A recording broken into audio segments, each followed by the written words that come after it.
Hello, and welcome to another session of Master Gardener Training. My name is Jeff Isles, and I'll be your tour guide for the next few minutes here.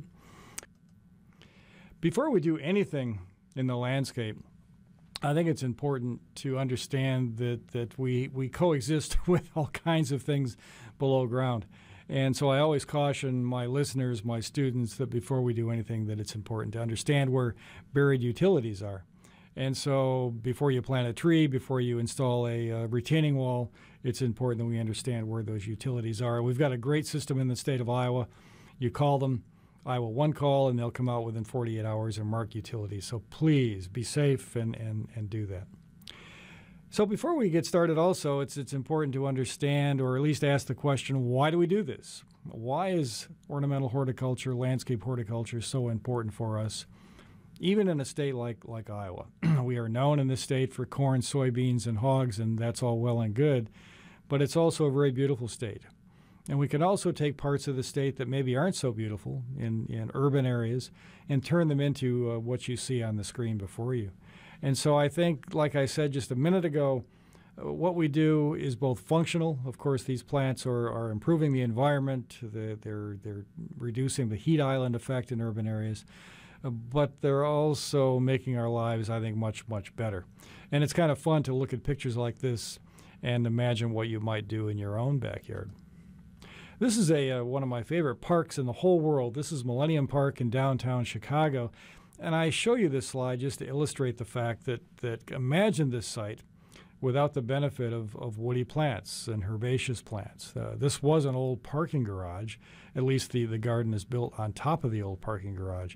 And if you've ever been down there, you understand just what a gem, what a jewel of a park this is for the city of Chicago.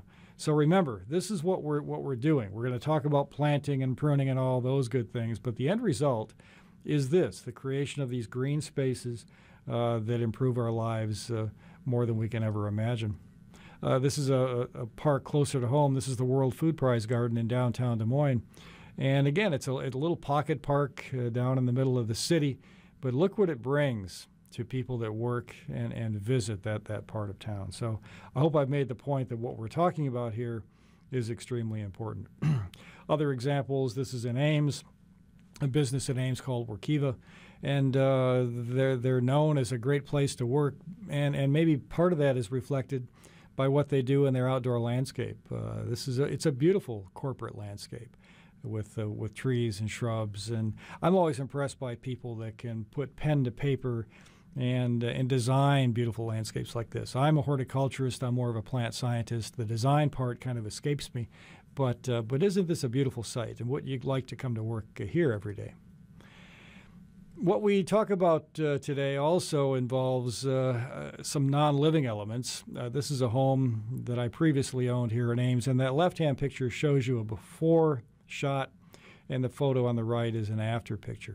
We're sometimes confronted with landscape situations that require a little bit of help in the hardscape department. I had 2 dogs, and you could see the pathway that was being created there. And so through the judicious use of hardscapes, pavers, stone, retaining walls, we created a nice situation there that solved that design problem. So we're not going to talk a lot about hardscape in this session, but it is part and parcel of what we do in landscape horticulture. So I'm following along in the outline that's provided for you in your workbook, and you can follow along as well. And so I want to begin by talking about the functions of these things we put in our landscape. And of course, in the state of Iowa, we value shade. Especially after the summer that we've just come through, we all value the use of shade trees in the landscape and the shade they provide for us. Picture on the left, of course, is a young planting, and someday, hopefully, those trees will line that street and provide lots of great shade. Picture on the right, of course, is more the end result. And if you've lived in the state of Iowa or in the Midwest for any length of time, you realize the importance of windbreaks. And a lot of the conifers that we use in the landscape can be used to provide shelter from those winter winds. And we have lots and lots of great plants we can use to create windbreaks to shelter ourselves, especially from those winter winds that come howling out of the north and northwest. We can create so-called outdoor rooms with the judicious use of plant material. So look at these 2 pictures here. The one on the left is more of an informal landscape.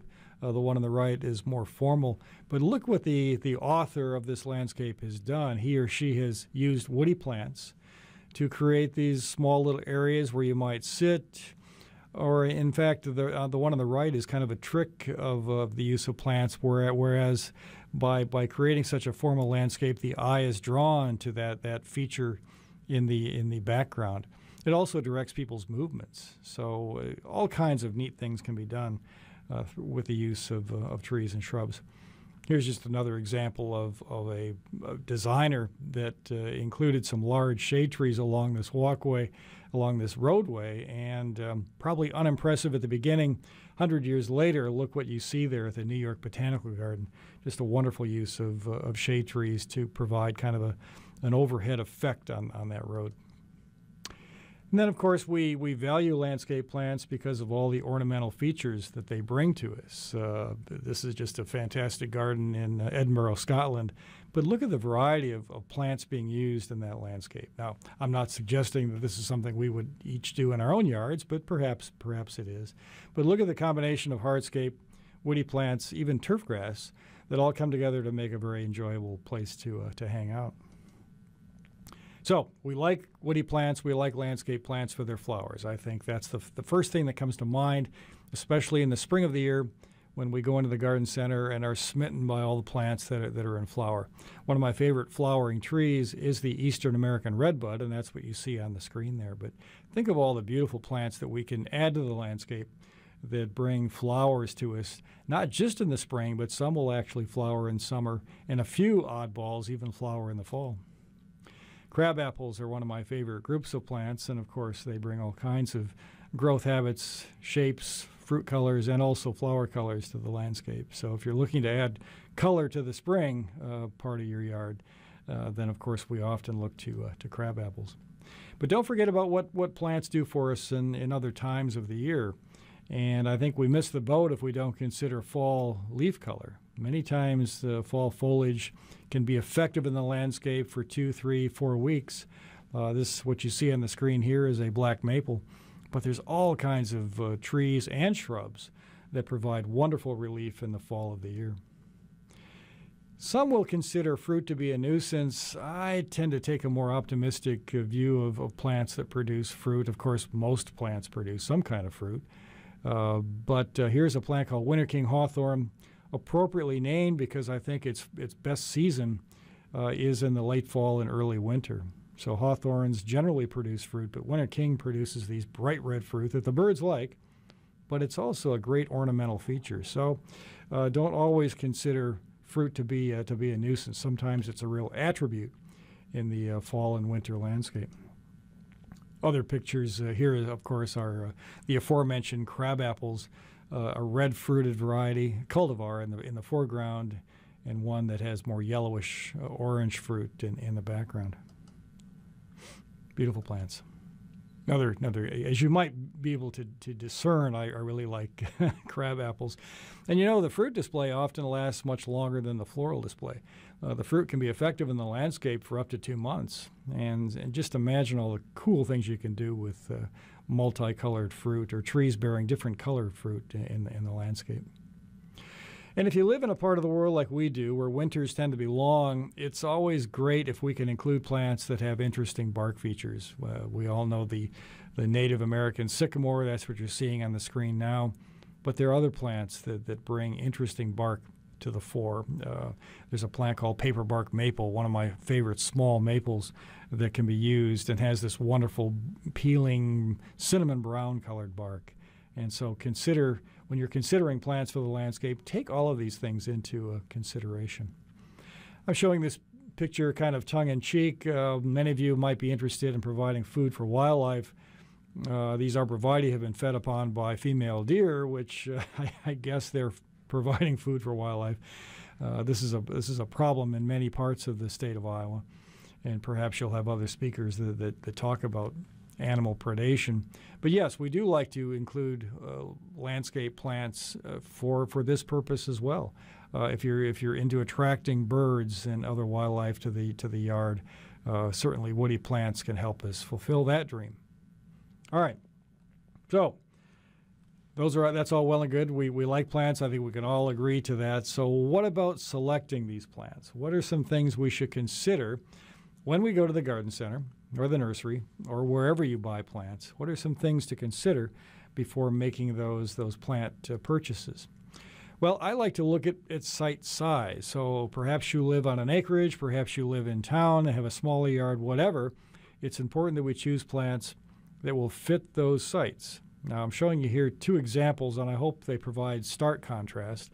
The one on the left is showing you a rather tight spot where some oaks have been used. Now, this oak in particular is more of an upright grower. Still, I worry that someday that oak might start getting in the way, might start touching the building or growing larger than it should. So, although it's a pretty good choice for that landscape, I think the picture on the right is a better use of woody plants. Now, again, that's a rather tight, narrow space, but in this case, they've used a crabapple called Adirondack, which is a real upright grower, and I think fits that site very, very nicely. So both of these are not terrible examples. I think the one on the right is probably a bit better. But my point is, look at what a plant will do eventually. If the plant is going to grow 40 feet tall and 40 feet wide, it wouldn't be a good choice for either of these sites. And so always consider the ultimate size of the plants.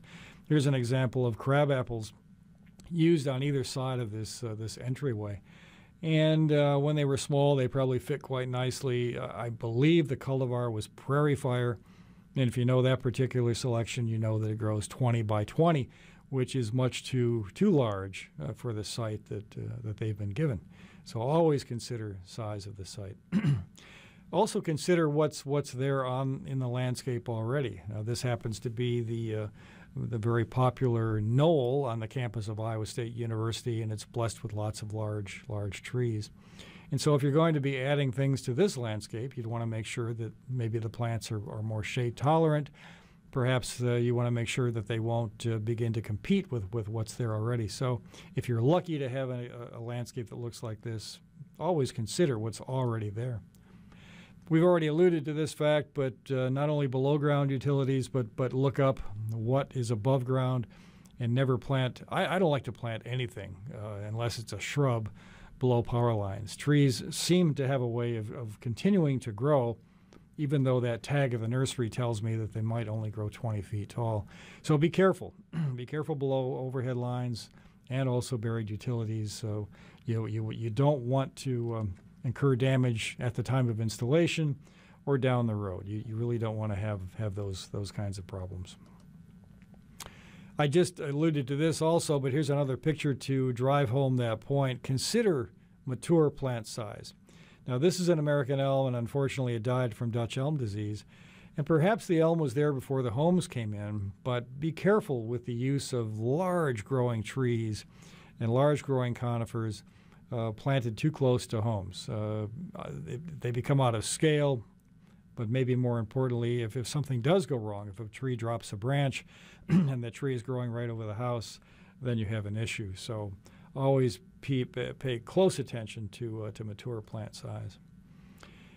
The great debate, and I used to work in garden centers when I was a younger man, people would often come into the garden center and they would ask me to show them good, fast-growing trees. And I would always have to stifle the eye roll because many times good and fast-growing don't always go hand in hand.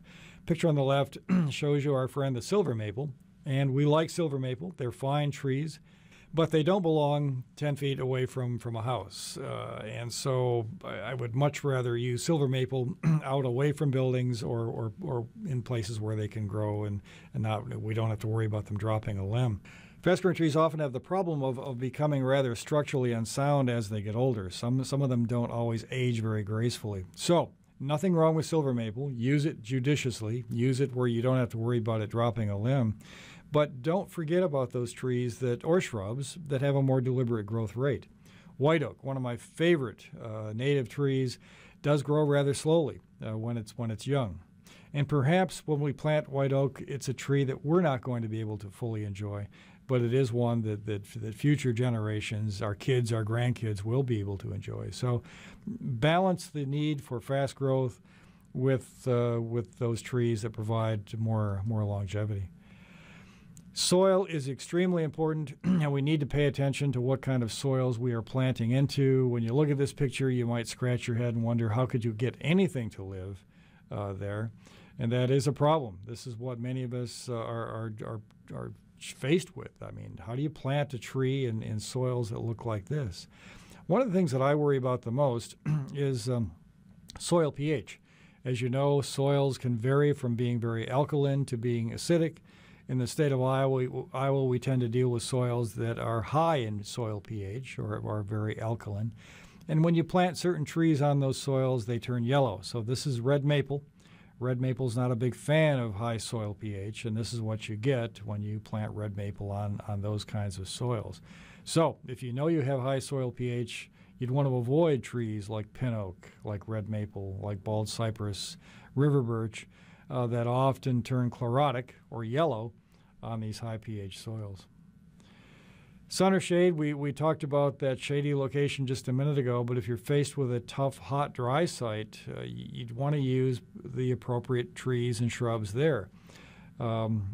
Unfortunately, emerald ash borer has taken ash off the list of recommended plants for us, but what you're looking at here is a combination of green ash and white ash, and you can see why we use these trees over and over again in these tough sites. They just did so well on those sites. Of course, that's ancient history now. But you would never use something like the aforementioned paperbark maple on a site like this. It just wouldn't perform very well. So look for trees that are tough for sites like this. We also want to pay attention to winter, and we always do in the state of Iowa.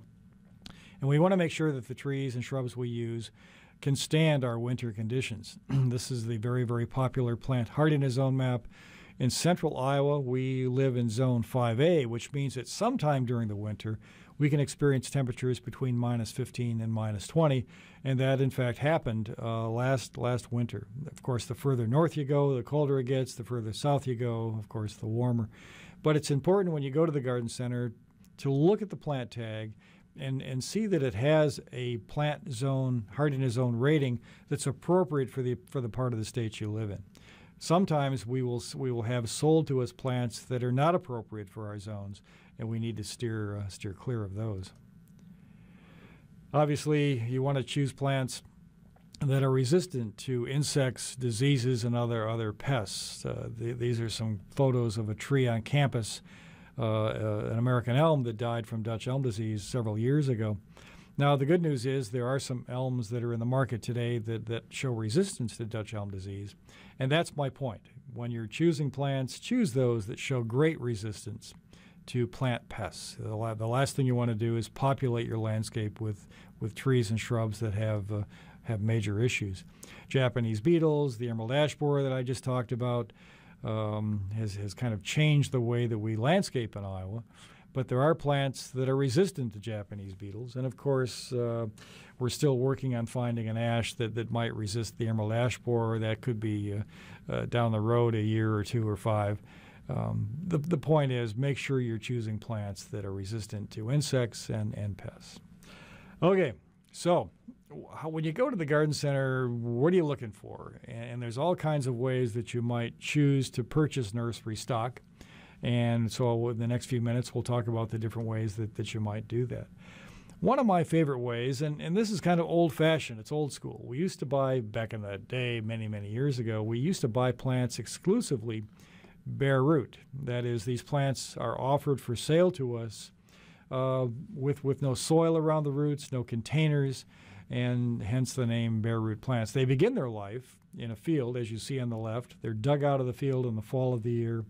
They usually spend their winters in cold storage, and then they're shipped to garden centers all over the country early in the spring of the year. And so bare root plants are still rather popular. And there's reasons why they're popular. Generally, bare root nursery stock is a little less expensive.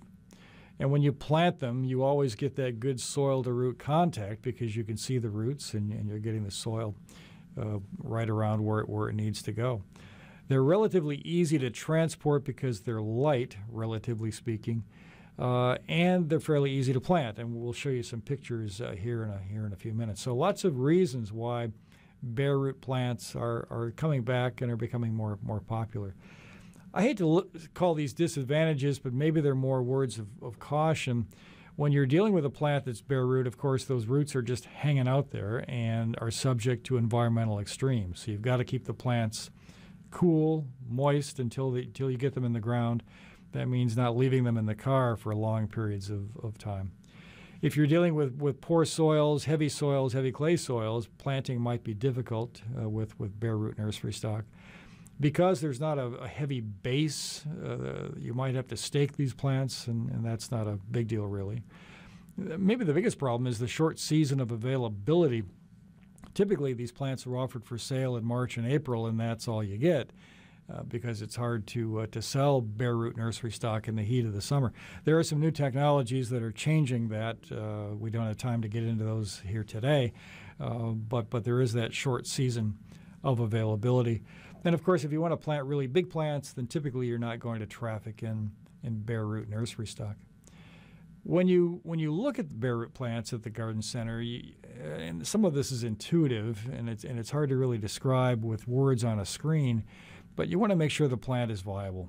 So you might scratch a bit of the bark and make sure that it's green underneath. You might want to make sure that the buds are viable. Make sure the plant has not dried out. Make sure that there's not a lot of excessively broken or damaged parts of the plant. So it's all rather intuitive. So if you want to go big, then you might buy plants that are so-called balled and burlapped. And what you're looking at there is a bunch of balled and burlapped trees that have been loaded onto a truck for distribution around the country. They're heavy. I guess that might be one of the drawbacks, but we'll get to that in a minute. But this is what a balled and burlapped tree might look like.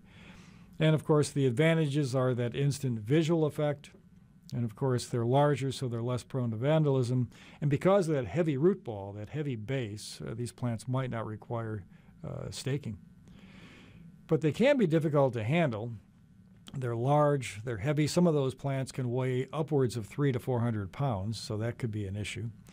The root ball is subject to moisture extremes just like a bare root plant would be before it's installed, so that's a consideration.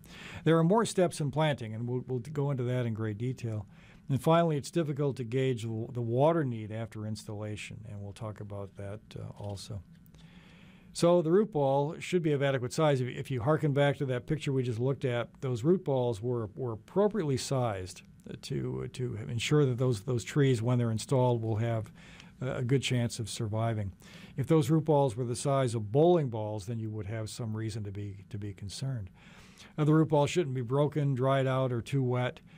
And maybe most importantly, that stem, in the case of a tree anyway, should not move independently of the rest of the root ball. If that stem is loose in the root ball, then that also would be reason for concern. Finally, another way that you might buy nursery stock, and this is probably the most popular way people buy plants, is through the use of container-grown plants. So these are trees and shrubs that spend their entire lives, at least in the nursery, in a pot. And then when they're installed, the pot comes off and away you go. So lots of advantages. I mean, they're pretty easy to handle. You can keep them around as long as you're watering them quite easily before installation. The price is kind of intermediate. You can plant these almost any time. So lots of advantages to purchasing a container-grown nursery stock. That's all well and good. The disadvantages, and it looks like there aren't very many here, but the ones that are listed are huge. And if you've ever looked at a plant that's been grown in a container, taken the container off, you'll often encounter plants that have roots that are circling around because of the way they were grown. This is a problem. Plants that have circling or potentially girdling roots in that container, something needs to be done to those roots at the time of installation, and we'll talk about that in just a few minutes. So be very careful. If you run across a plant that has been in its pot too long, that would be one that I would probably avoid purchasing. The other problem, the other side of that issue, are plants that have not spent enough time in a container and are not well rooted. And of course, when you take those out of their pots, they fall apart, and that would also be a plant to avoid. So when you go to the nursery, there's nothing wrong with taking a few of those plants out of their containers and inspecting the root systems. And that will tell the tale. And if the plant falls apart, if all the soil falls away from the roots, you know that plant has been offered for sale too early. And if the plant is pot bound, that might be another one to avoid. So nothing wrong with doing an inspection in the nursery. Okay, so another question that often comes up is when I'm considering plants for the landscape, should I go big, or is it okay to be a little more frugal and choose plants that are on the small side? And is there a difference? Well, I'll tell you this, that if you need a plant that provides you that immediate impact in the landscape, then of course you would choose a larger plant. But we do know this for a fact, and if we just talk about trees for just a minute, larger trees, larger caliper, and the word caliper refers to the stem diameter 6 inches up from the ground, larger caliper trees tend to take a longer time to get established than their smaller counterparts. And I'll show you an example of that in just a minute. But maybe you've seen large trees that were installed, and 2, 3, 4, 5 years later, they're still not growing as you would like them to. And that ushers in this term establishment. And so when we plant a tree or shrub, we want it to become established quickly. And that often takes longer for larger plants than it does for smaller plants. And so to fully become established, it means reconstituting the root system as it was before the plant was dug out of the ground or moved to the job site. And that just takes longer for bigger plants. There's just no way around that. And so for a 2-inch caliper tree, again, a tree that's measuring 2 inches in diameter versus a 4-inch caliper tree, it often takes that 4-inch caliper tree much longer to reconstitute its roots. In fact, there's been an estimate in the upper Midwest that for every caliper inch, it might take 1 year, or you might count on 1 year of transplant shock or slower growth. So a consideration. I'm not saying not to use larger plants, but there is that other side of the coin. You'll often hear the terms transplant shock bandied about, and all that means is really stress after planting brought about by a root system that is small. Look at those bald and burlap trees in the screen there, and they've got a relatively small root system. And of course, with a small root system, and if you have high temperatures and wind in the summer like we often do, that plant can dry out or be in a moisture deficit situation in a hurry. And so stress after planting, which kind of means moisture distress for that plant, that's what we refer to as transplant shock. And so job one when we plant anything is to make sure, after it's put in the ground properly, of course, that we get proper amounts of water to that plant, and we'll talk about that in great detail. So establishment, transplant shock, important concepts to be aware of. So planting bare root plants. I mentioned this is kind of easy. Of course, nothing's easy. I guess anybody can plant a tree, but not everyone can plant a tree properly. So what I'm showing you here are some pictures, and let me use my cursor to draw your attention to some things. So the arrow is pointing to where that plant should be installed in the landscape. This is the graft union. As you may know, a lot of plants, a lot of trees in particular, are grafted together. You've got a top part of the plant grafted to the rootstock, and that swollen knob is where that plant was assembled in the nursery. But when I'm planting a bare root plant, you can often find a color change, which shows you where the plant was growing back in the field. And I'd like to duplicate that in the landscape. So for a bare root plant, I want a nice wide hole. I don't want to put those roots in the ground and kind of confine them to a small area, so a nice wide hole. I'm looking to plant that plant pretty much at the same depth it was growing at in the nursery. And that soil goes back in over the roots, and then you pack it in without causing any compaction, really. And that's what we're looking for. So this diagram over here gives you a better feel for how that plant might look once it's installed. If you draw your attention to this part of the diagram here, we call this the trunk flare. And if you ever walk through the woods or look at established trees in the landscape, you'll often see that they've got a flare right as the trunk meets the root system. And of course, that is appropriately positioned right at ground level. So it looks like a fairly straightforward thing to do. That's the nice thing about bare root plants, because you can see where the roots are and you can install them properly. Let me just say this at this point, there's nothing more damaging to a plant than to install it too deeply in the ground. And we do that sometimes with balled and burlapped and container-grown plants, and we'll get to that in just a minute. So keep this diagram in mind. All right, what about balled and burlap plants? And I mentioned a few minutes ago that there are more steps in planting B&B trees and shrubs. And here's a question for you. Do you see a problem? I just referenced this just a minute ago, but look at that tree on the left. That tree probably planted itself many, many years ago. But notice the very, very apparent trunk flare. Picture on the right is an installed tree, and what is lacking there is the appearance or the evidence of any trunk flare, which indicates to me that the tree might have been installed way too deeply in the ground. And that is a bad thing, because if you install trees too deep in the ground, the roots have a hard time growing. In fact, many times, we find this over and over again, trees that are installed improperly, i.e. put too deeply in the ground, often develop roots that begin to encircle the trunk and can actually strangle the trunk down the road many years. So all kinds of reasons not to do that. Here's another example of in this case, a red maple that was installed too deeply, and that fall color is showing up in July. Early fall color is often a sign of stress. So planting too deeply is a bad thing. So I'm using a couple of diagrams, a couple of cartoons here to illustrate that point. Picture in the bottom left shows you a balled and burlap tree, idealized, of course, with the trunk flare right at grade and the roots kind of growing out from it. Picture on the right is the one I really want you to pay attention to, the upper right. So notice how the trunk flare and the root system is deep in that root ball. And you might think, well, who would ever purchase a plant or grow and sell a plant that looks like that? But it does happen. And so be aware that the top of the root ball isn't always appropriately positioned at grade. In fact, if you run into a root ball that has trunk flare and root systems recessed into the root ball, as you see here, that can be a problem. And so the person that installed that plant thought they were doing the job well, but in fact made the critical error of planting the root system much too deeply in the soil profile.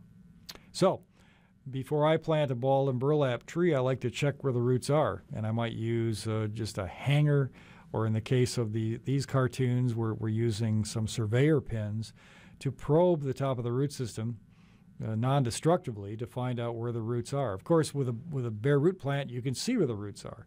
With a balled and burlap plant, you can't. So by probing the top of the root ball, we can find out how deep the roots are and then dig our hole accordingly. This is an extremely important step for us to follow. A good friend of mine and colleague, Dr. Rex Bastian, is pictured here using a tool called an air tool, whereby he blows the soil away from the roots so you can get a feel for what's going on below ground. And here's an example of a tree that was installed maybe 10, 12 years ago, probably installed just a little bit too deeply, and you can see how the roots are beginning to encircle that trunk. And if not disturbed, if those roots are not removed, then you can see how they might girdle and cause problems for that plant down the road. So another reason why we want to make sure we're planting trees at the proper depth. So again, a couple more cartoons. The picture bottom center just shows you what a good planting situation might look like.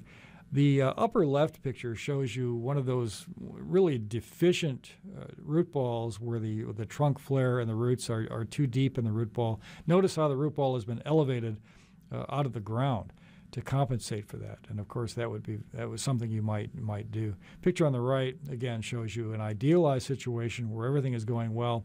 Notice too, though, how even in a good situation, I've elevated that root ball just slightly above the surrounding grade. I'm always worried about settling, and so that takes that fear out of play.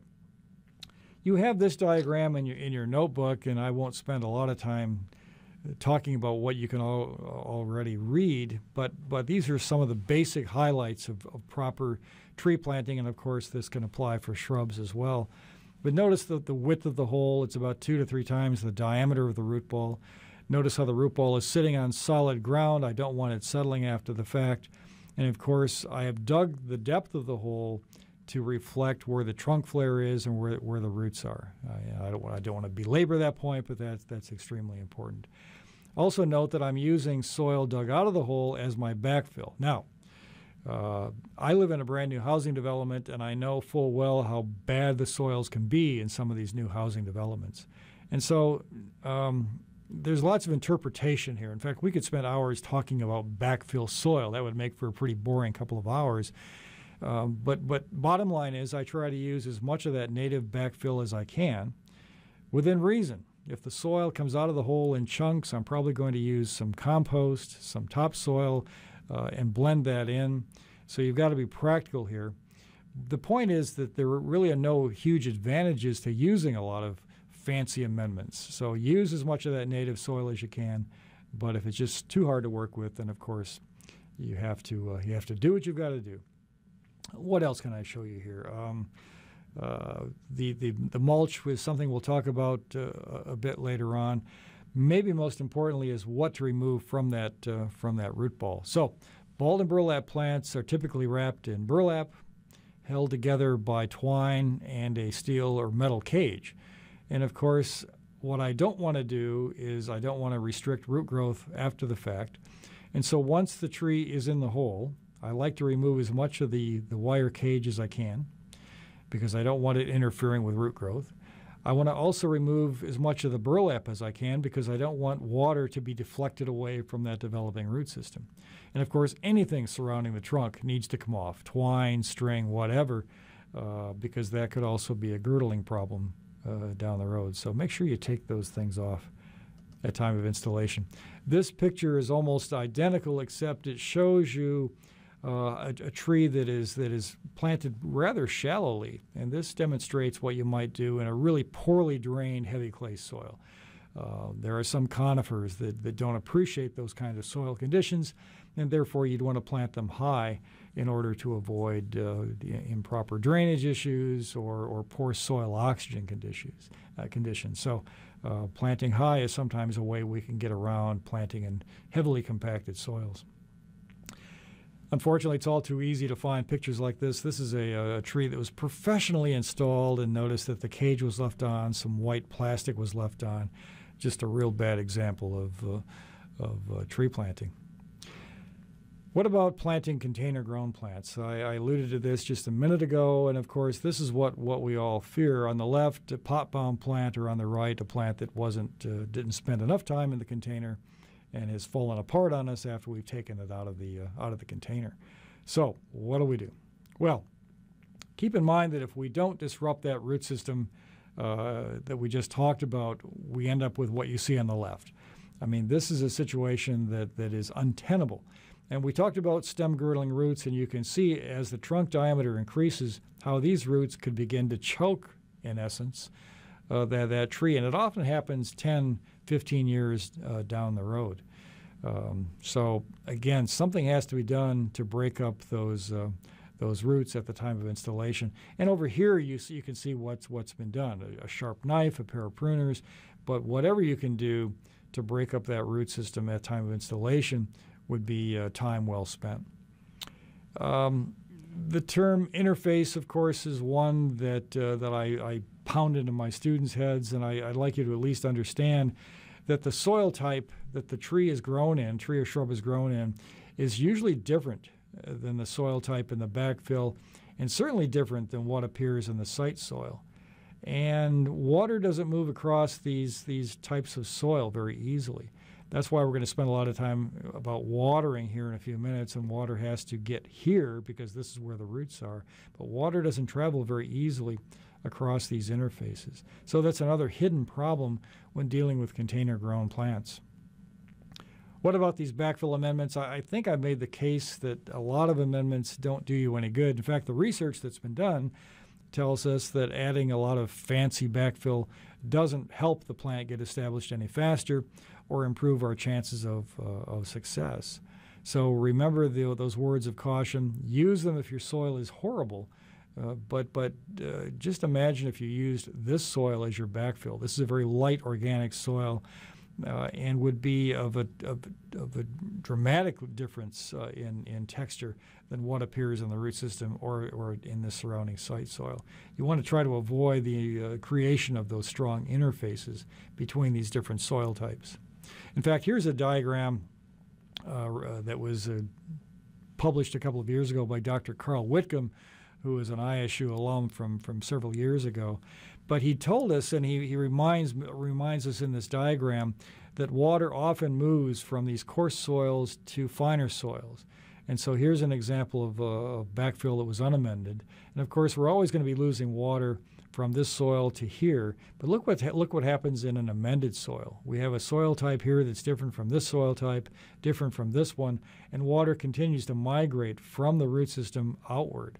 And that's not a good thing if you're trying to establish a tree or a shrub. You don't want water moving in that direction. So I'd much rather deal with this situation over here. Bottom line, let me reiterate one more time. Use as much of that native soil as you can. If it's just too hard to work with, then of course bring in some good topsoil and try to filter that in with the native soil.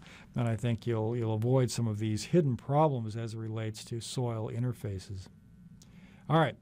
Post-plant care. So let's assume we've chosen the right tree or shrub. We've got it on the right site. We've put it in the ground properly. Well, we're halfway there. But for the next few minutes, I want to talk about things that you might do post-plant or after the tree or shrub is in the ground. And not by accident, we're talking about watering first. So I just mentioned, and the red arrow is reminding me to remind you that when you're watering a newly installed tree or shrub, the water needs to go to where the roots are. If you're watering out here, remember, water's not going to travel back this way very easily, or especially if you're watering out here. So water has to be applied to where it's going to do the most good, and that's over that developing new root system. Of course, as those roots begin to grow, then of course you can widen the area that you're applying water to, but extremely important. And there's all kinds of gadgets and devices that are out there. These are so-called gator bags that you fill with water, and the water drips out of the base of them very, very slowly. That's all well and good, but remember, as that tree develops a root system, you want water to go more than just here. You want it to come out here too to impact those developing roots. So these might be useful early on in the planting situation, but later on you might want to dispense with them and begin to water out in these areas also. How much and when? This is the age-old question that there isn't a good answer for, and perhaps you've been asked this question already. After all, you will become master gardeners, and people are going to ask you questions like, well, how much should I water my new tree, and when should I do it? And the answer is elusive at best. Consider all the variables, environmental, that factor into that decision. So what I've done here on this slide is to give you some guidelines to help you answer that question, which invariably will come your way. So something installed in the spring of the year might need to be watered 1 to 3 times a week during the first few months after installation. And if we have a summer like we've just gone through, where the weather is extremely variable, we have hot periods and dry periods and very wet periods. But during those hot, dry periods, you might have to water on a daily basis. Now that might seem excessive. However, if we've planted the tree or shrub properly, made sure that it's not too deep in the ground, then of course daily irrigation won't get us into trouble. Remember, another bad thing we might do is provide too much water in a poorly drained soil and kill the plant that way. So, but remember, especially with a container-grown tree, where that water is leaving that plant quickly and the root system is rather small, you might have to apply daily irrigation early on. After the plant is beginning to establish, then you can back that off some and perhaps water 1 to 3 times a week. And then, of course, in subsequent years, you might even back off further depending on rainfall. How much to apply is another question that we're often asked. And remember, we were taught 1 inch of water a week. Well, good luck trying to gauge that one. I've never had much luck in determining how much 1 inch of water is a week. So maybe a better estimate is to say 2 to 4 gallons of water per inch of trunk. And as the plant gets established, maybe a gallon per square foot is a good estimate. But look at all of the words on that slide and realize that just this is not the easiest of questions to answer, because what if we get rain? Well, you can't simply tell people to keep watering at the rate we've just talked about.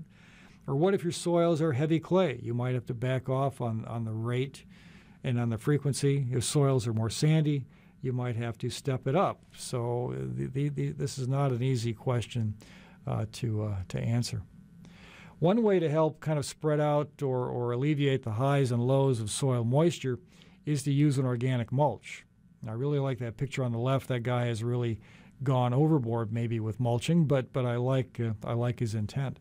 So what is mulching? Well, it's the use of an organic amendment. A lot of shredded barks are used today, and it's meant to simulate the environment our trees evolved in. If you walk through the woods, you don't see any Kentucky bluegrass. You see decaying organic matter, and that's the purpose of mulch. So it does lots and lots of great things for us. I typically like to mulch 2 to 3 inches deep out to the tips of the shrub or the tree, and expand that mulch area as the tree or shrub grows in the landscape. Of course, when you do that, you keep the heavy equipment away from the base of the plant, so mowers, string trimmers are not allowed to do damage to the trunk of the tree.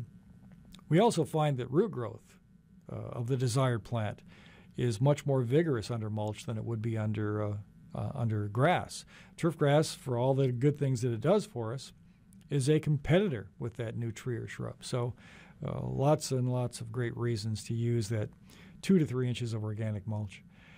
Of course, mulch is a good thing, but too much is not a good thing. And so these so-called mulch haystacks, mulch volcanoes, call them what you will, are not good. You don't want to mound mulch over the trunk of the tree because it's almost the same as planting something too deeply.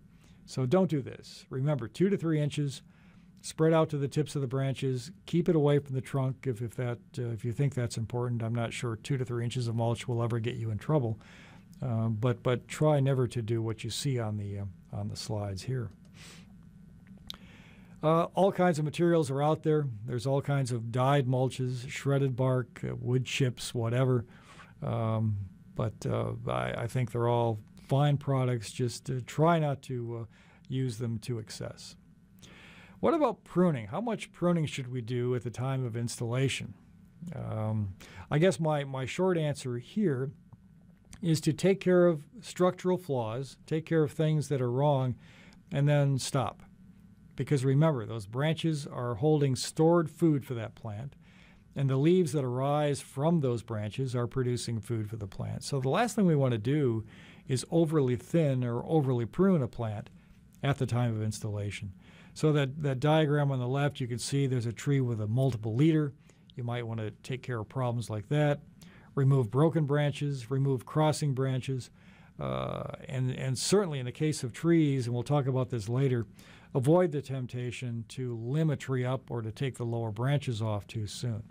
So the message I'm giving you here is pruning flaws, taking care of flaws, but then leaving the plant alone for a while.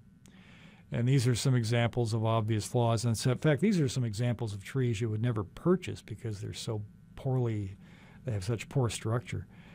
So you might take care of that. I mentioned this just a second ago, but those low branches are extremely important, especially for trees. They're helping feed the lower part of the plant. So they're helping the plant develop a good root system. They're helping the plant develop a good stem diameter, which is important in a windy state like Iowa. So leave lower branches on, and then remove them or limb the tree up as the plant matures in the landscape. But avoid the temptation to limb them up too soon.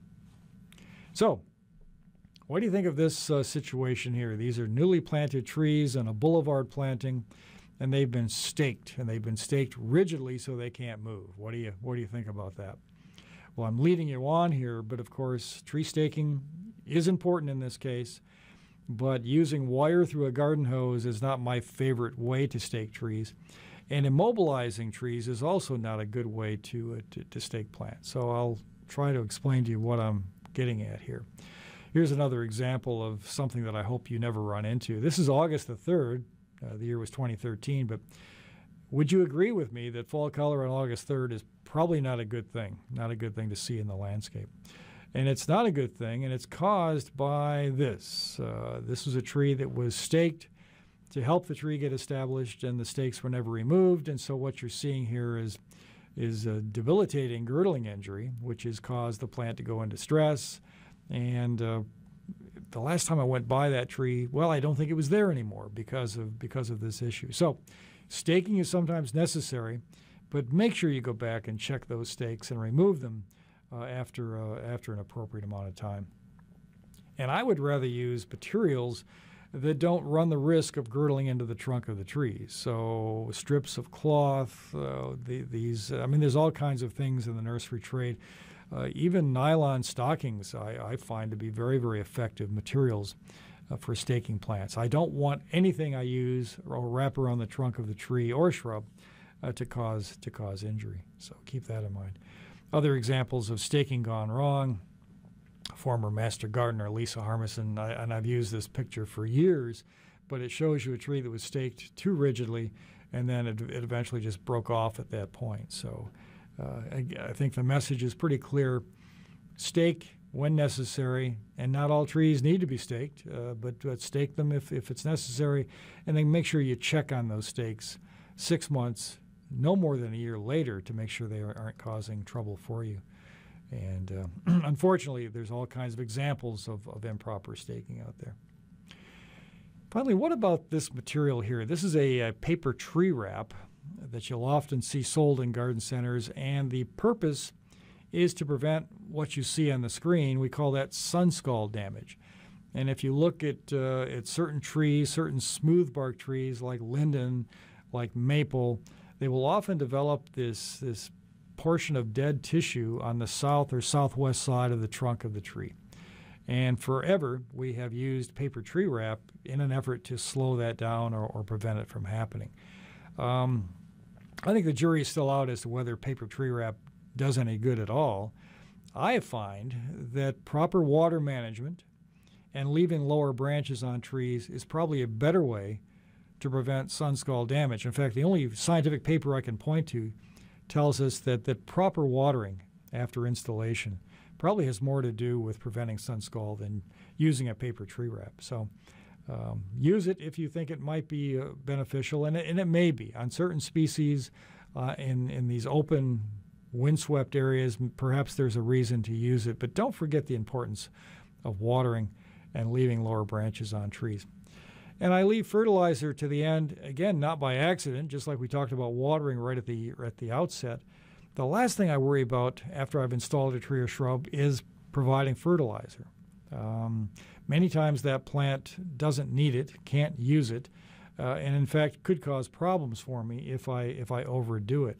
So I usually wait a year or two before I apply fertilizer, but I never use it as a guarantee for plant success or planting success. It is not meant to be a cover-up for other mistakes that I've made further up the stream. So now, if you can demonstrate a nutritional deficiency, then by all means fertilize away. But I doubt, and I rarely think that fertilizer is something that will make or break a successful planting. So we're about halfway through. And the next topic is one that is near and dear to my heart because it's fun. I think pruning plants is fun. And it's also one of those horticultural operations where we can really see the fruits of our labor, so to speak. Unfortunately, I don't think we do it enough. I don't think we prune plants enough or do it appropriately. And many plants in the landscape are in the landscape and could really use our help.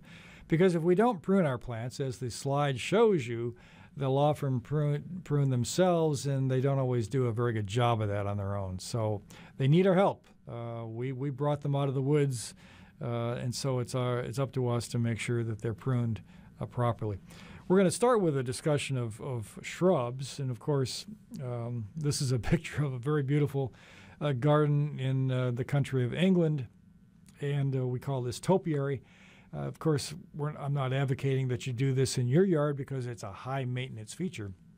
But it is pretty neat what you can do with careful and frequent pruning of plants. And I believe these were yews that were created to look like birds. But anyway, that's just an introductory slide. So why do we prune shrubs? What are some reasons for pruning shrubs? Well, we do it to maintain plant health. So if this plant had a dead branch or a diseased branch, by simply removing it from the plant, we could improve the plant's health. I mean, that's pretty self-explanatory. We can also use pruning to control growth. Now, the last thing I want to advocate here is planting a shrub that's too large for the site and then continually having to wrestle with it to keep it within bounds. But within reason, if we have a plant that's gotten too large or we want to bring it back into scale, we of course can use pruning to do that. We can create formal shapes, as we just talked about. Remember, this kind of pruning is high maintenance. And so if you enjoy that kind of thing, if you enjoy pruning on a frequent basis, then go for it. This is a small yard in England, and this is what a lot of people do over there. When you've got a small yard, you can tinker around like this. But remember, if you're going to create these formal shapes, they require lots and lots of maintenance. In fact, this, I would hazard a guess, this might be something that is pruned on at least a monthly basis, if not bi-weekly. Another reason for shrub pruning is to rejuvenate old, overgrown plants. And perhaps you can remember an old honeysuckle or lilac or viburnum that has gotten too large, has become rather unproductive. And instead of just removing it from the landscape, we can do some rejuvenation or some creative pruning to make that plant look better. And we'll talk about that in just a minute. In the special case of red twig dogwood, if you've watched these plants for any length of time, you know that as those twigs get older, they lose their red color. And so one way to preserve stem color is to remove the older branches from a shrub like red twig dogwood, and that preserves the red stem color that we all have come to appreciate. Kind of like how to water, one of the most frequent questions you're going to get is, when do I prune my shrubs? Is there a preferred time of the year? And so in the case of our spring flowering shrubs like lilac and forsythia, I'm a big fan of pruning in the late dormant season. And you might ask yourself, well, what does that mean? And typically we're talking about late February, the month of March, maybe early April, but that late dormant season before the leaves form. And the reason I like late dormant season is because the leaves aren't there. And I can see the plant's architecture, and I can see very clearly what branches need to come out and which ones can be left. Now, of course, if we prune in the late dormant season, we run the risk of sacrificing some of our spring blooms. And so if you can't bear it apart with your lilac flowers, or at least a diminished display, then you might prune these spring flowering shrubs after they flower. And there's nothing wrong with that. But at that time of the year, you're going to have leaves to contend with, and so it might not be as clear-cut as to what to remove. Summer flowering shrubs like potentilla and spirea, which is pictured here, once again, you can prune those in the late dormant season or after they flower. These are pretty easy plants to get along with. As far as evergreens and conifers, same story, late dormant season. We can also prune them in midsummer. Pines are a special case. As you know, pines only grow from the tips, and I'll show you a picture here in a few minutes about how to prune a pine. These are the tools of the trade. You don't see chainsaws there, and by all means, if you've been trained to operate a chainsaw safely, then go for it. But my point here is that if we start pruning plants when they're young, and right off the bat, then really these are all the tools that we need. Never get on a ladder to prune a tree, especially with a chainsaw. Leave that to the professionals. What I'm talking about here in the next few minutes is how we might prune those young trees in our landscape and get them off to a good start. Shearing is probably something we've all done, whether we want to admit it or not. But and if we're creating formal shapes, then of course there's no way around it. But I maintain and I suggest to you that shearing isn't the best thing for plant health, because when you shear a plant, you create, in essence, a very thin mantle of green at the shrub perimeter, which tends to shade out the inside of that plant. And of course, it might look good from a distance, but if you peer inside that green mantle of leaves, you'll find a lot of unresponsive tissue in the center part of the plant. And that's not really good for the plant. Again, the plant isn't operating on all 4 cylinders or all 6 cylinders. And so unless you're creating a formal landscape, I would avoid shearing and use some of the other techniques that we'll talk about in a minute. And here's another example of someone that's creating a very formal look, and that's all well and good. But I think you kind of put the plant at a disadvantage. You're kind of reducing its photosynthetic capability, and the plant isn't operating at peak efficiency. I would much rather take what the plant gives me and work with it. I like plants to do what they're programmed to do. And so on the right, of course, is not that, but on the left, it is. So that's a hedge of some undetermined plant. I forget what it was. And if we were going to prune that thing, what I might do is come up here and remove individual branches one at a time, maybe take them back to their point of origin. And by doing so, I create a more softer look. I don't develop that large dead zone on the inside of the plant.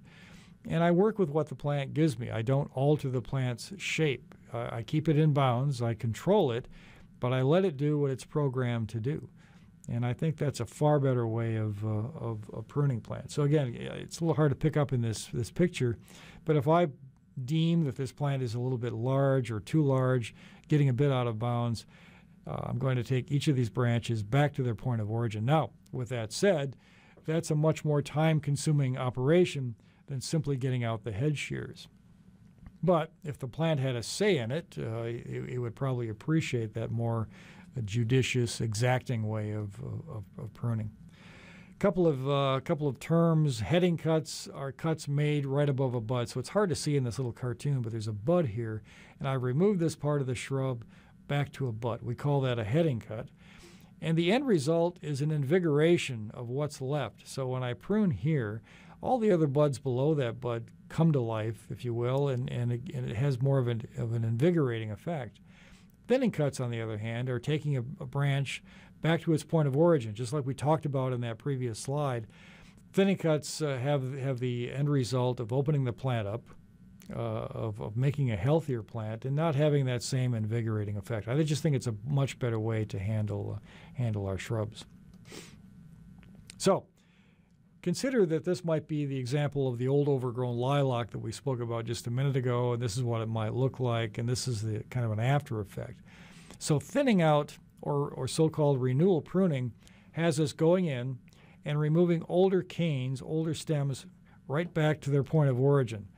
And so here's an example of an older stem, and I'm taking it out with my handy handsaw right at its point of origin. And the same thing can be shown here. So within this dark black colored branch, it's being removed right at that point.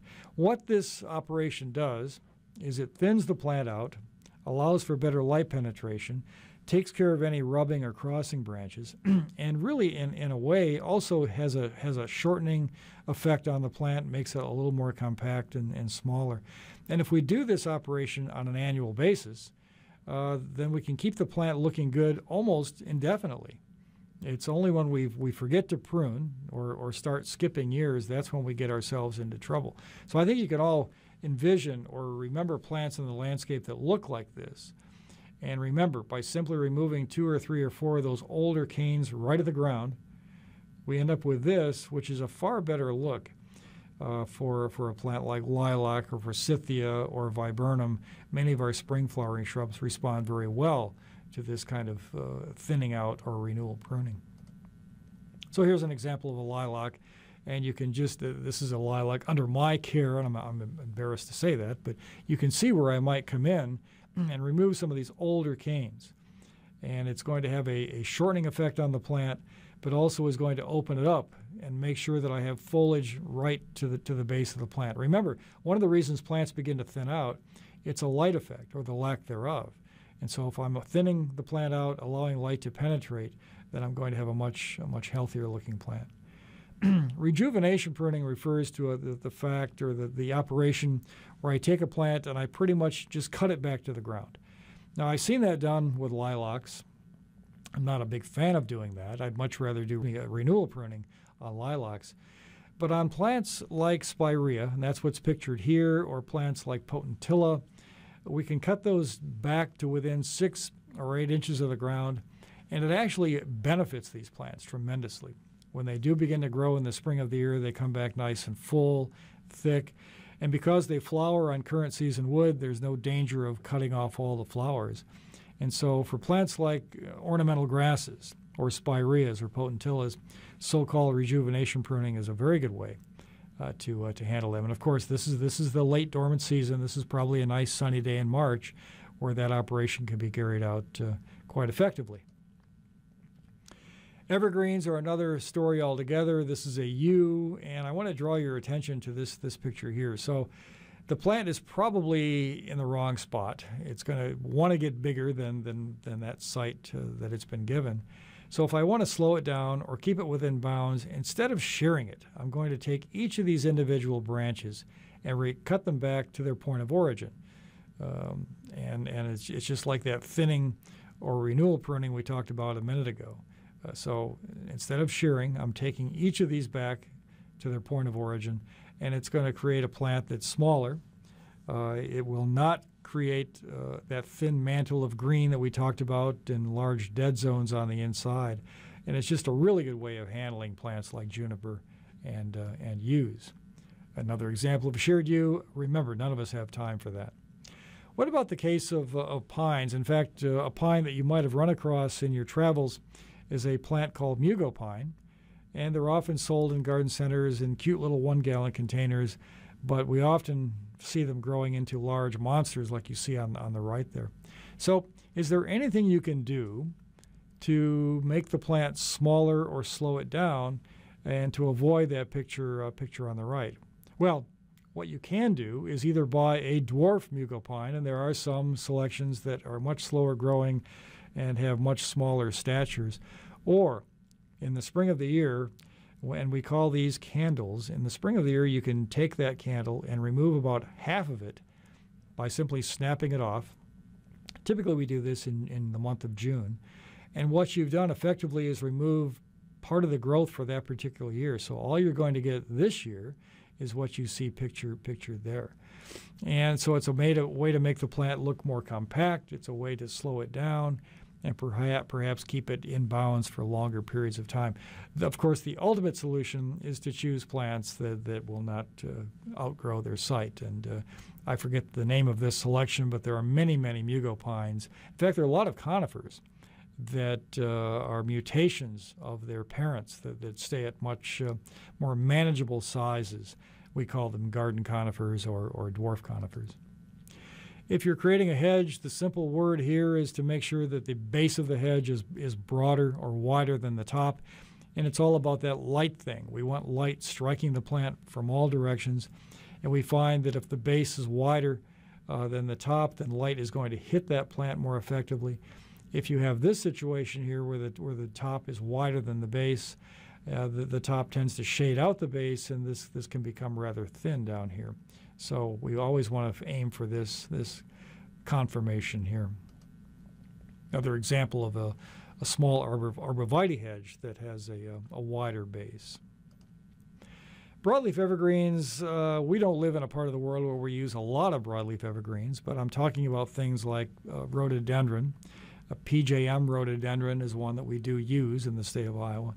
And the simple word here is pruning after they flower is probably the wise thing to do.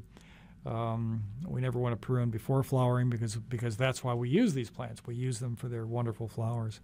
So always prune after flowering, and typically we're doing thinning. We're never shearing these plants. We're typically doing more of a thinning operation on broadleaf evergreens. So shrubs, relatively easy to handle. Trees, more of a serious story. Why would we consider trees to be more serious? Well, trees get big, they're heavy, and when they fall apart, bad things often happen. And so remember the words here that we uttered just a minute ago. I want you to be aware of tree pruning and do the very best job you can on young trees. When it gets to this size, then of course we call in the professionals. Please, your personal safety is extremely important to me and to the Master Gardener program, so be very, very careful around large trees, and when in doubt, call in the professionals who are trained in this very dangerous line of work. Here's a tree that's on campus, or was on campus, that fell apart a couple of years ago after some high winds. It's a hackberry, and hackberries don't always age very gracefully. So could this have been prevented? And I guess the answer is yes. Had the tree been pruned a little more carefully when it was younger, then we might still have it in the landscape. But when trees are not pruned properly, then this is what can happen. So all kinds of reasons to prune. Of course, safety. Power and communication lines need to be clear, and so we have tree care companies that specialize in line clearance. Picture on the left shows you a large tree with branches hanging over the house. I might have mentioned this early on, but I'm not a big fan of large shade trees where they have branches that are kind of over my house and causing me sleepless nights. So that might be another reason, might be a good thing to consider when choosing a tree for the landscape. But perhaps some of those branches might need to come off, especially if they're not securely attached to the rest of the tree. Here's an example of a large silver maple with a rather large branch kind of lower, hanging off to the side. What would you do with that? I mean, if that were my house, I would want to make sure that branch is firmly attached to the tree. It is a silver maple, and we had some things to say about silver maple and how they age, and how sometimes the wood isn't the strongest. So that might be a branch that is a candidate for removal if we determine that it's not well attached to the rest of the tree. More on that a bit later. Other examples of trees, in the case on the right, that was a beautiful tree right across from my office, and it fell apart after a windstorm. Rather young tree, but it had some debilitating flaws, and we'll talk about those in just a minute. But here you see an example of a similar tree. You've got a branch, you've got the main stem, and you've got a kind of a seam here. We call that included bark, and if you can identify included bark when a tree is very young, then you can make some decisions about pruning. This is a branch that probably, undoubtedly, should have been removed when the tree was much younger.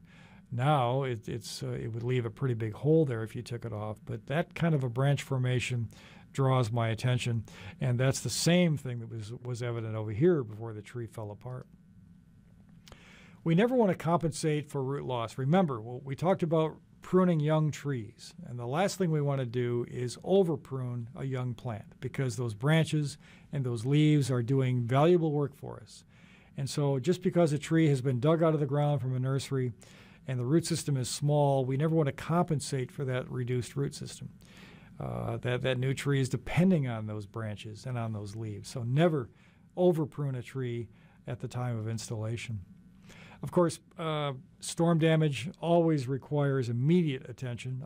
We talked about optimal times of the year to prune, but I throw that out the window. If I've got a tree or shrub that's been damaged by hail, wind, ice, storm damage repair should take place almost immediately.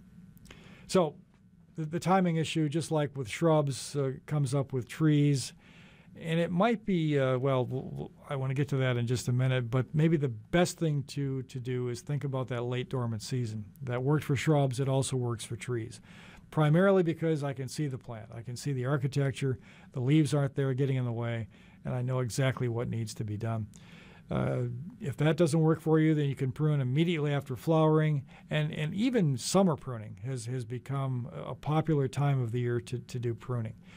If a tree's in my yard, I'm probably going to look at it in the late dormant season, do some corrective work then. I might follow up in early to midsummer and do more pruning then. But those are 2 or 3 really pretty good times of the year to prune.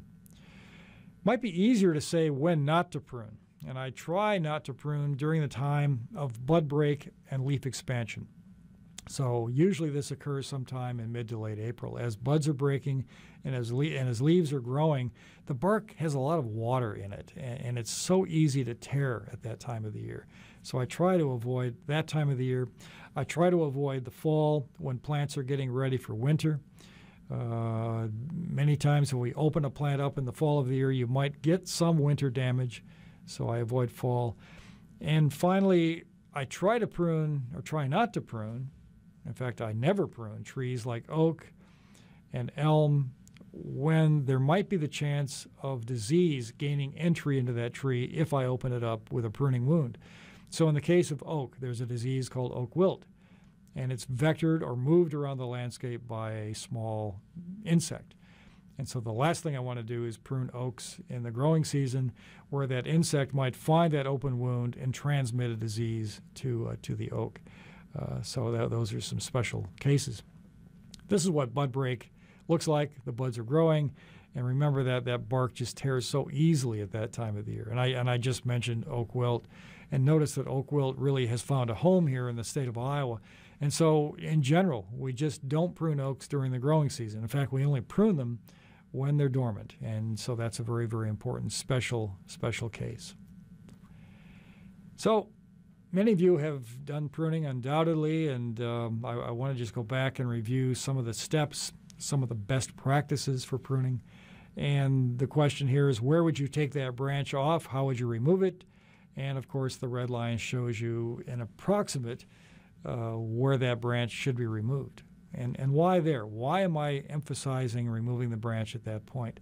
Well, let me use my cursor here again. There's a couple of landmarks that I always look for when I'm pruning branches from trees. So this ridge of bark is creatively called the branch bark ridge. I always prune to the outside of the branch bark ridge. And also look at this structure here. We call this the branch collar.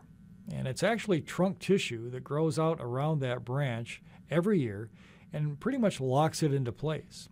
So if we consider this to be trunk tissue, the words that I'd like you to remember is we never want to try to injure trunk tissue. And so that's why the proper pruning cut is made at that location there. And if you walk through the woods, maybe the best way to learn about tree pruning is to look how trees drop their own branches, so-called natural pruning. In fact, Dr. Al Shigo, who taught us all about pruning many, many years ago, called this natural target pruning because we're pretty much doing exactly what the tree would do. If this branch were to die, eventually it would fall off right at that point. And there's another example of that collar, that trunk tissue that grows out around the stem. And so the proper pruning cut is outside of that collar. Flush cutting is something we used to do and no longer advocate because it meant taking the branch off flush with the main stem. And we find that we were causing all kinds of damage to trees unintentionally. But by flush cutting, we create problems for the tree. In fact, we might even allow decay to begin to spread inside the tree. So never flush cut. Always try to do what is pictured here in this diagram. Remember, I just talked about these landmarks. These are terms you probably should remember: that branch bark ridge, the branch collar. And if we always prune to the outside of those structures, then we'll never make a mistake. Now, with that said, it's not always easy to find a branch bark ridge or a branch collar on trees. Some trees are a little more hard to interpret. But that's why, as you're walking through your neighborhood tonight, or at any time, it's kind of fun to look at trees and try to identify these structures, and look how trees have been pruned. And you'll find some good examples and some not so good examples in your neighborhood. So more examples of proper branch removal. Look for those targets and practice good pruning. If not, in actuality, do it in your mind. And you've got a couple of other diagrams in your notebook that talk about this. I won't belabor the point. What I would like to show you, though, is a technique of branch removal, especially on larger branches, that will keep you from doing what you see here in these two slides. So on occasion, and remember we talked about how difficult it is to prune branches in the spring of the year because of how wet the wood is. And if you're sawing through a branch, sometimes the weight of the branch will cause that branch to rip down the side of the tree, which is never a good thing to have happen. So how would you avoid this embarrassing outcome? Well, we do something called the 3-cut technique, and that is demonstrated in your notebook, but I'll demonstrate it for you here through the magic of slides. The first cut is made on the underside of the branch. So we find the branch that's going to be removed. We come out about 12 or 18 inches from the main trunk, and our first cut is made on the bottom side of the branch, which seems counterintuitive. Why would you do that? But cut number 1 is made there, and it's made about a third of the way through the branch. Then we stop, and we make, in fact, what the arrow is pointing to that cut number 1. Cut number 2 then is made to the outside of cut number 1, and it doesn't have to be way out here. It could be right about here. And as I'm cutting through that branch, and if the weight of the branch begins to rip, it's going to stop at that point where I've made my undercut. So here's cut number 1, made from the bottom side of the branch. Here's cut number 2, and as I removed it, if it did rip, it would stop at that undercut. And finally, cut number 3 is made back to the landmarks that we just talked about. So the so-called 3-cut technique, it's a good thing to do, especially on larger branches and especially in the spring or early summer of the year. Stubs, don't leave a stub or a hat rack. It's not a good calling card. There's always the chance that decay could get started here and work its way back into the tree. Always shoot for your landmarks. Always try to make the proper pruning cut, pruning at that natural boundary. I used the term included bark a few minutes ago, and so I want to talk about it for just a minute. This is a silver maple with a large branch and included bark. And this is a before. This, of course, is an after picture. And that's not a good look. In fact, the tree is no longer there because of the huge wound that was created when that branch pulled out after an ice storm. So my point here is that on young trees, look for branches that have included bark and remove them. If this branch had been removed 5, 10, 15 years ago, the tree would still be in the landscape.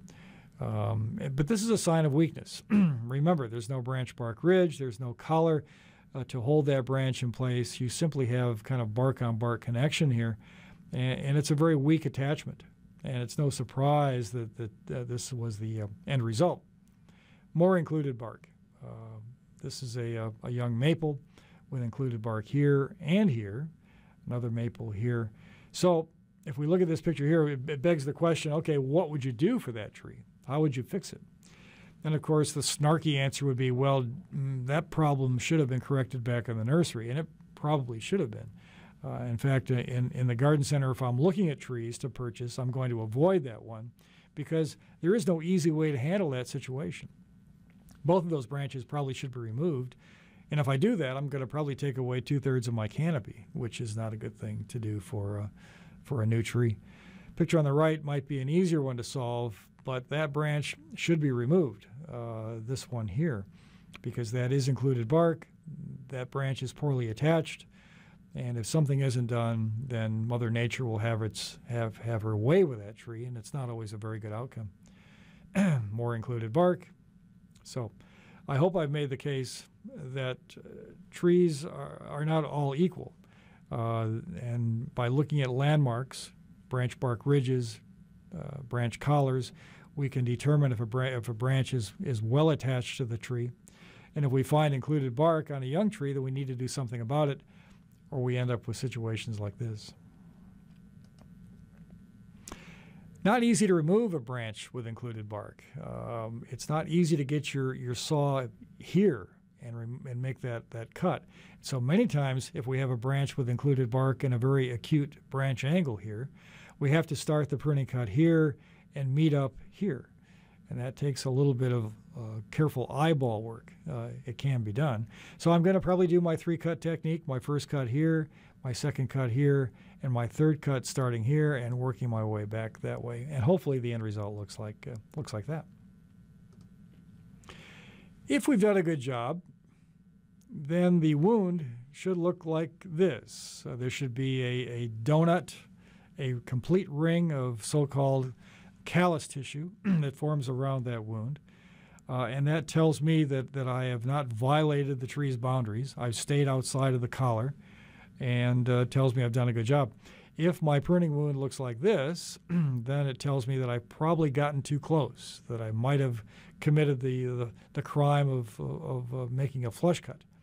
And notice how the callus tissue is forming on the sides, but that wound is going to have a hard time closing, and all kinds of bad things might happen because of that. So look for this in your neighborhood as you're walking around, or trees that you have pruned, and always strive to have that as your end result. What about pruning paints, pruning sealers? Are these things useful? Are they necessary? And the short answer is no. I find that if we prune plants at the right time of the year, do our level best to make sure the wounds are small. So try to prune trees when they're young. Remove branches before they get too large, maybe before they become 2 inches in diameter. Do it at the right time of the year. Practice proper technique. If we do all of those things, then there's no need for these pruning sealers. In fact, the research shows us that many times these sealers do no good, and in fact might even slow the wound closure process down. So don't use them. Now, with that said, researchers are looking at creating some new pruning paints that might be beneficial. Right now, they're not on the market, but there might be a day where we're talking about some sealers that might have some benefit. But today, the only reason I can think of, the only time that I might use them, is if I have to prune an oak during the growing season. And then if I have to, because of a storm damage, then I'm probably going to use a pruning paint, maybe even some white latex paint to cover the wound, just to keep the insects away from that fresh wound. A couple more diagrams about tree pruning. Remember, when trees are young, we're not doing much except taking care of obvious flaws and remembering the importance of lower branches. So here's a young tree. I might take a branch off that's growing back into the tree, or rubbing or crossing. I'm always going to favor that central leader. But when I look at a young tree, I want to see about 2/3 of that tree in branches. And I want to keep that going even longer. What this little person here is reminding me to remind you is that when I look at any tree, newly planted tree in the landscape, I'm trying to envision where that first permanent scaffold branch is going to be. Scaffold branches are these major branches. And where do I want it? Do I want it 3 feet off the ground, 6 feet off the ground, 8 feet off the ground? And if it's a tree, a shade tree that's lining a street, or a tree that we want to walk under someday, then perhaps this is my first permanent scaffold branch, which means that some of these branches are temporary. In fact, many of the lower branches on young trees are temporary. Remember, we're not taking them all off at once. We're taking them off gradually to create this effect here. So here's a young tree. It's a young honey locust, and I ask you the question, where is my first permanent scaffold branch on this tree? And if you look carefully, it could be in this vicinity here. I really like the wide branch angles. If we were closer, you could see a branch bark ridge and a collar. So perhaps my first permanent branch is this one, which means everything down here is temporary. Now, that doesn't mean that on April 15th, I'm coming out here and taking all of these off.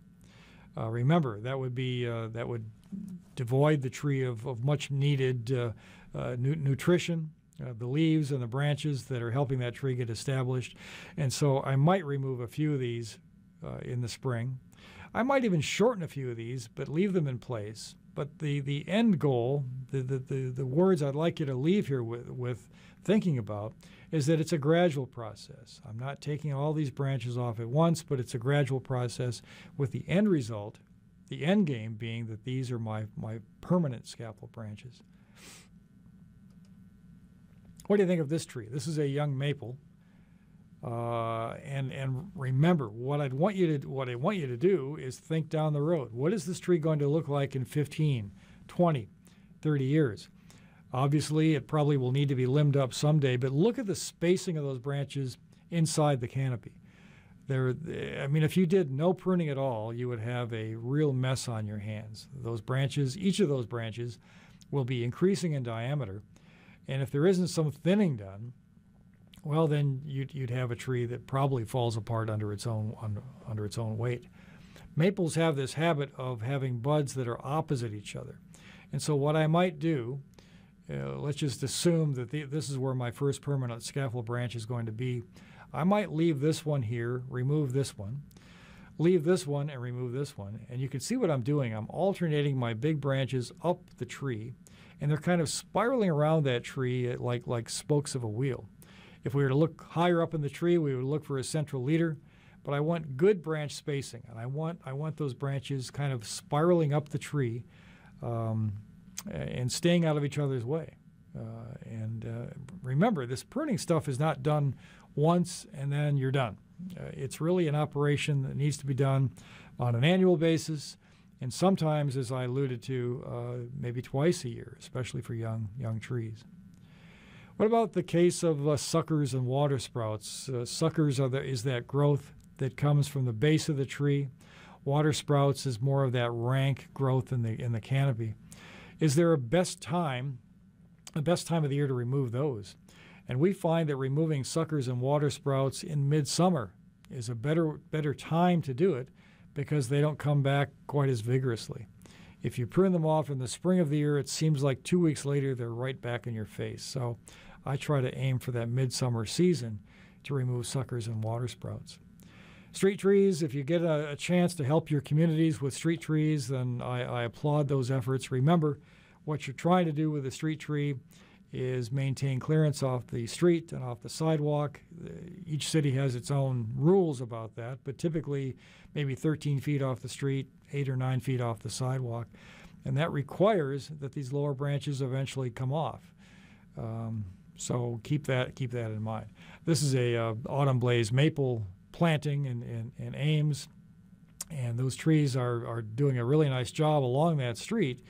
But you can't simply plant and then forget about them. They need pruning, and it's not just the lower branches. It's higher up in the canopy, central leaders, branches that are crossing and rubbing. Those all need to be addressed on an annual basis.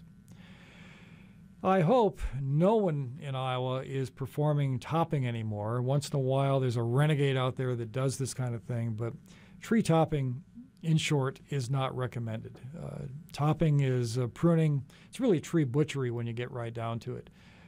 This is a tree that was topped here in town, and you can see what's happened. There is no attention being paid to pruning back to a collar. There is no attention made to the size of the wound. And what has been created here are some awfully large wounds that the tree can't defend and are perfect entry places for decay-causing pathogens.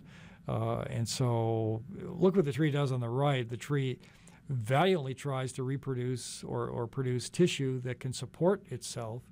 And yet many of those sprouts, those suckers, not really suckers, but they're more like sprouts or uncontrolled growth, are poorly attached to what's remaining. And they often become hazardous trees just by that fact alone. So bottom line, short answer, don't do this. Don't have this done to your trees. And if anybody suggests that it's a proper way to prune trees, then send them my way or try to help them out. But we should never traffic in tree topping. That just isn't good tree care. Evergreens, conifers, this is kind of maybe it's an oversimplistic way to deal with this group of plants, but if we position conifers appropriately in the landscape, we normally don't have to prune them all that much. Now, you might have to do some thinning, maybe some limbing up, but this is a planting of white pine, and you all know how big white pine get. They're magnificent trees. They can grow 100 feet tall, and so planting them on 6-foot centers was probably a bad idea.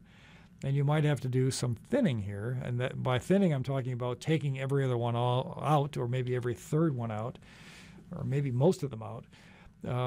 But if you put the conifer in the right place, then very little pruning has to be done. Now, with that said, you might have to do some limbing up. This is a spruce that was being kept off the sidewalk with some rather exacting pruning. Looks like it might have taken a lot of time. But the alternative to that would be to remove lower branches, as you can see in that right-hand picture there. But that really is the kind of pruning that you might have to do with a conifer. Now, you could argue with the fact that spruce doesn't belong in a situation like that, and you might be successful in that argument, but it's all about finding the right plant for the site. So it's a big spruce on the right. It's given lots of room there. Remember, there isn't a whole lot of pruning that needs to be done here. You might remove a dead branch. You might do some limbing up. But look at these poor spruce over here on the left. Each of those could grow 40, 50 feet tall, and certainly much wider than the space they've been given. So unless I've missed the mark, and unless those are extremely dwarf specimens, and I doubt that they are, then we've set ourselves up for big problems here. So we started with this, we'll end with this, right plant for the right site. If you do that 99 times out of 100, you're going to have a successful landscape. Pruning is not meant to be something we do to rescue a plant from being put in the wrong site. It should be there. It should be done to enhance the plant's health, to help it along, but it's never meant to be a rescue treatment for a mistake made here. So, thank you very much for your time. We hope you enjoy the rest of the Master Gardener experience. And next time you're on campus, stop in and say hello. This is Jeff Isles from the Department of Horticulture at Iowa State University.